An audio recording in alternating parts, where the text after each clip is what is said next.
guys, thanks for joining me for another Dissidia Final Fantasy Opera Omnia video, and today we're going to do a character guide on Freya. So Freya just came out, and she's a pretty cool character. I think she's definitely a good character you can get some use out of, especially if you're lacking like good support in battery slash, those types of characters. Freya can definitely be really good. I think the problem is she's just in the middle of garbage time. There's tons of good characters. Like there's no like must-have characters really right now. So yeah, it's just if you like her and you get her and invest in her, she's going to be awesome. If you don't want her, you don't have to pull for her. She's kind of in that boat, right? So let's go ahead. We're going to take a look at her artifacts, her spheres, and then we'll do a little showcase, explain her kit, all that fun stuff. So her artifacts, she does have some very specific ones that you want.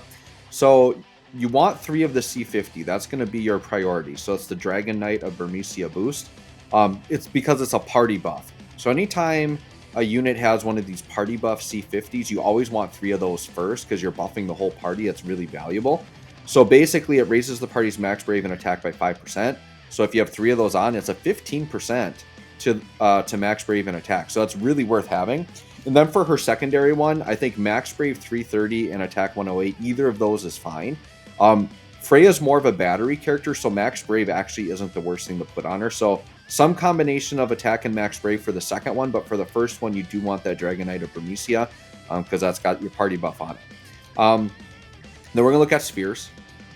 So for spheres, for the A slot, pretty much just buffing attack or max brave. So, for most of the A slots, I do suggest like attack or brave damage. So she actually does benefit a little bit from max brave. So if you want to use up some of those max brave spheres, so like I think I just did Zidane's, and like I think Zidane's I did his showcase and I had like his A sphere on, which I think was a max brave sphere, and I took it, or I want to take it off, but I can't because I don't have a slot remover. So like if you want to do max brave, you could throw the Zidane's on.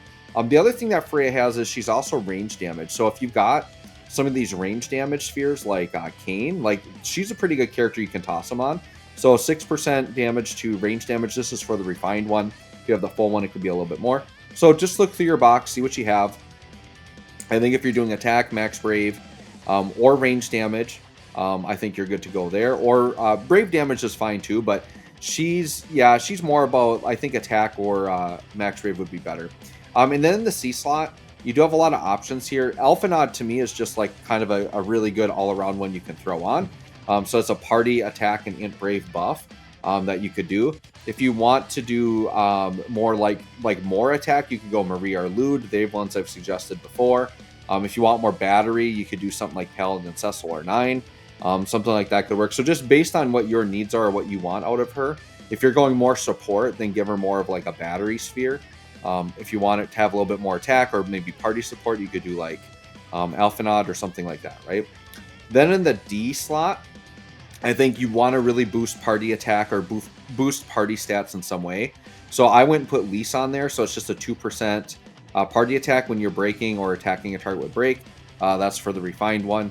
I think Deuce, I know Ashe is a really good one. I've recommended Ashe many times. Ashe is like one of the better D spheres in the game.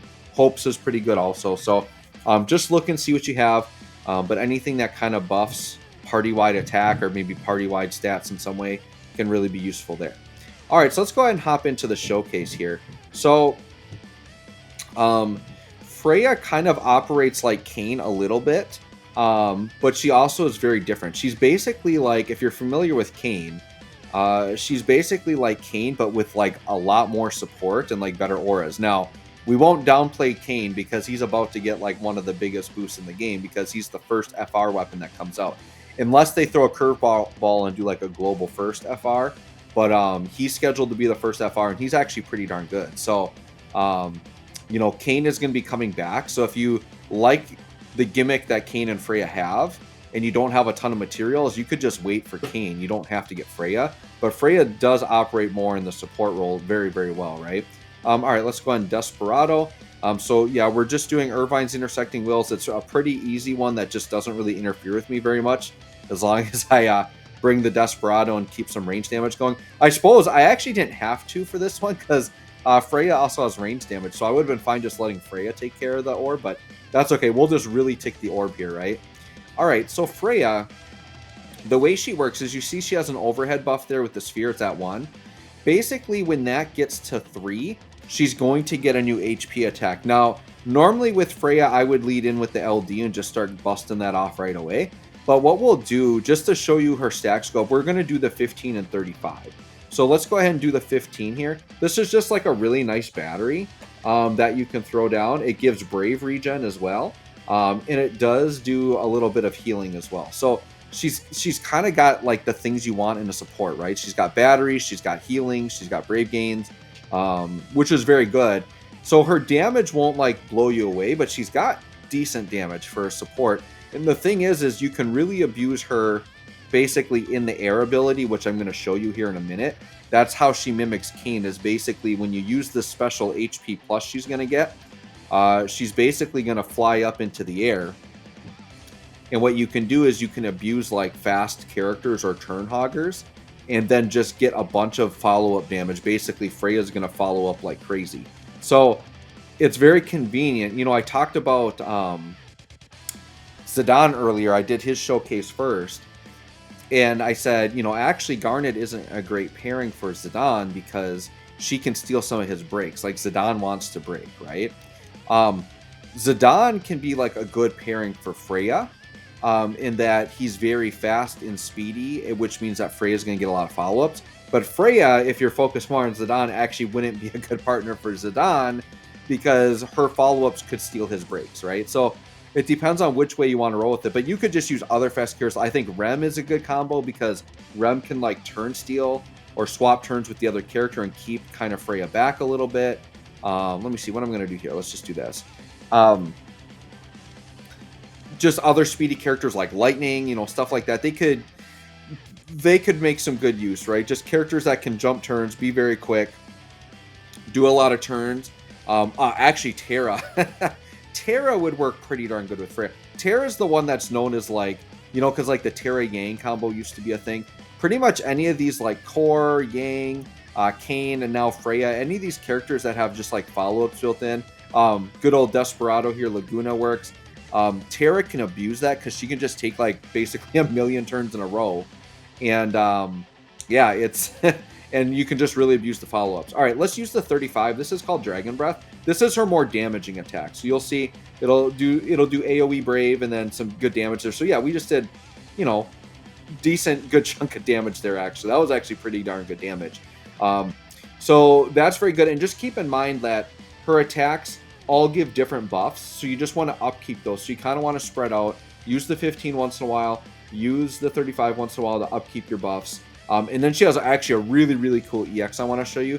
That's something I think that maybe gets a little bit overlooked with Freya is actually how good her EX is. Let me just go ahead and throw this down. Her EX has a very, very cool ability that is very unique, and I really like it. Let me get to her turn again. So she won't have the EX yet, but we'll let her pop in the air. Then we'll show off the LD. I mean, by the time we get her fully shown off here, I don't know if we'll get to the EX. I got to start like going low on my damage because these bosses are down like 50% already. But yeah, we'll get there. We'll get there. Okay. Yep.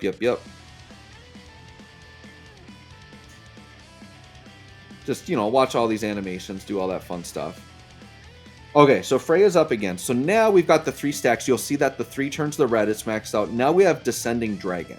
So what we're going to do basically is we're going to pop up into the air. This is what Kayn does. And so now we have the spear attack that is like a follow-up, right? Now what's cool about it, you know, Kayn's is basically just damage, but Freya's actually heals.